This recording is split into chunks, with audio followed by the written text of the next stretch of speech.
Here are 5 common reasons it feels like God is silent even though you're asking him a question about a particular person that you have interest in, or you're just asking him a relationship question. And I also wanted to quickly mention that I just opened enrollment for AGW University.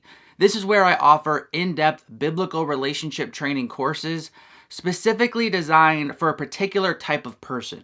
And that person is a Christian, they're single, they want to be married one day, and they want my help to assist them in accomplishing that goal. These courses help singles who feel wounded or they just need to prepare their heart for that next phase of their relationship journey, or they need some practical wisdom on how to meet someone when they feel like there's just no options. These courses are different than the AGW YouTube channel because I go way more in depth on this very narrow topic. And it's really just for those of you who've been enjoying this content, but want to go even deeper with me. That's just not possible here on the YouTube platform. If you're interested in this opportunity, feel free to just watch to the end of this video where I'll talk more to those of you who want to work more closely with me, or you can click the link in the description of this video. Number 1, it may feel like God is being silent to you because he's preparing you for what's ahead through this season of confusion. If our teachers in school always gave us the answer as soon as we asked for help, this would not accomplish the overall purpose of school. Going to school isn't about just getting the right answer. A good teacher is more concerned with teaching her students how to find the correct answers.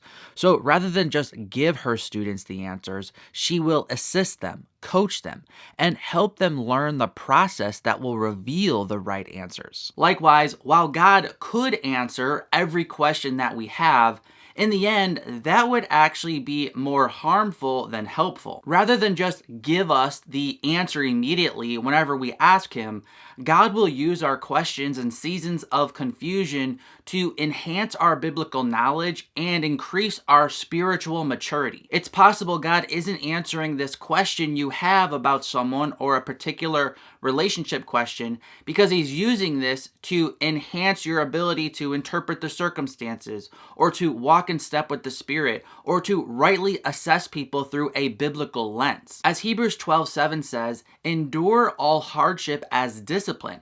God is treating you as children, and what children aren't disciplined by their father? Number 2, it can feel like God is being silent towards you when you are believing false predictions about your future. Maybe you really thought God said this person is the one for you, but for some reason, when you went on a date together, there were no sparks. And then this person stopped returning your calls and made it really clear they're not interested.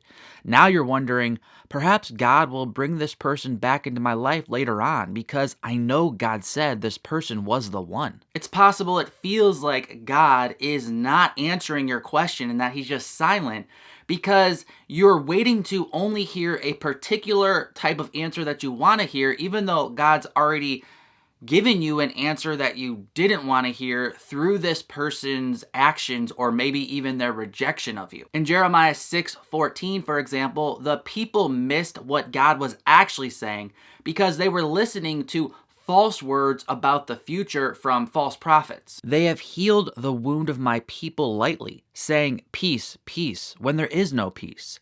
Jeremiah 6:17 then says, I set watchmen over you, saying, pay attention to the sound of the trumpet. But they said, we will not pay attention. If you made a prediction about your future with someone, don't cling to that prediction if it ends up being wrong. If you do, you won't be able to hear what God is truly saying to you. Number 3, if you're being too pessimistic about hearing God's green light, that can be a reason it feels like God is being silent. One of the possibilities for why it feels like God is silent is because the pessimism stemming from your past is actually hindering you from hearing anything positive from God. For example, perhaps you agreed to go on a blind date because your best friend insisted that you give this guy a chance. You only went out of kindness for your friend, and you were fully expecting to never talk to this guy again once the date was over because you could never have imagined something like this actually working for someone like you. But then the strangest thing happened. you actually enjoyed yourself. After the date, your head is spinning because despite your belief that this would be a total disaster, it wasn't. But now you are struggling to hear what God is saying because before you went on this date, you felt like He was telling you this wasn't going to work. It's possible God never said that to you or anything like that, but now it's hard for you to hear what God is actually saying because you were so fully expecting to hear God say a no. Rather than coming to God with a spirit of pessimism or even an unbalanced optimism, rather what we want to do is come to God with a spirit of humility and willingness to hear whatever it is God's saying. We need to get to that place where we're willing to obey God regardless of the answer that He gives us. So we need our prayer to be, may your will be done. Number 4, it can feel like God is being silent when you have a fear of hearing His true answer. Some of you are clinging to the hope that God has actually been silent because deep down, you know He has actually already told you the answer no, but you wanted Him to say yes. A no means you have to say goodbye to someone you really want to be with.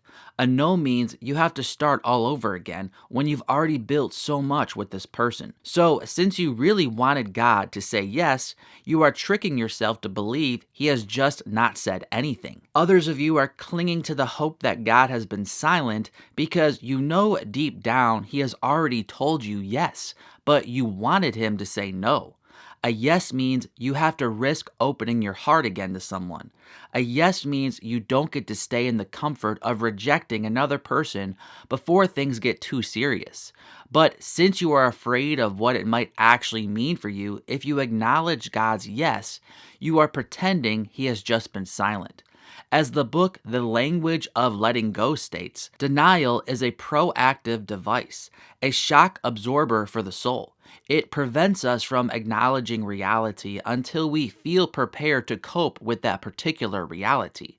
People can shout and scream the truth at us, but we will not see or hear it until we are ready. I share this quote not to be an excuse for our denial. Rather, I'm just pointing out that if we're so afraid of hearing the truth, it will be very difficult for us to hear the truth when God is speaking it to us because of that fear. If we know we can't handle the truth, we'll just deny that God is actually telling us the truth. What's the solution? We have to forsake the old nature, mortify that sin, and follow God and let Him raise our heart anew so that our passions are fully fixed on pleasing God. And number 5, if you feel like God is being silent about a relationship question you have, it could be because He actually is being silent about that relationship question. Generally speaking, I believe it is true that God always answers our prayers with either a yes, no, or a wait. So when you're asking God to give you an answer, it's fully possible that He's just saying something like, no, I'm not going to answer that question right now. But why would God do that? Well, I don't know why God would specifically do that in your situation. But when you take a step back, there's millions of good possible reasons for why God might do something like that. He could be planning to tell you the answer you seek, but you just need to wait a bit longer for Him to do so. He could be using the waiting to enhance your faith, and then He will tell you what you need to hear. Or He could be telling you to focus on something else He wants to talk to you about first, and then He will answer your relationship question once you deal with this other more important issue He's trying to talk to you about right now. The point is, you can't force God to say something.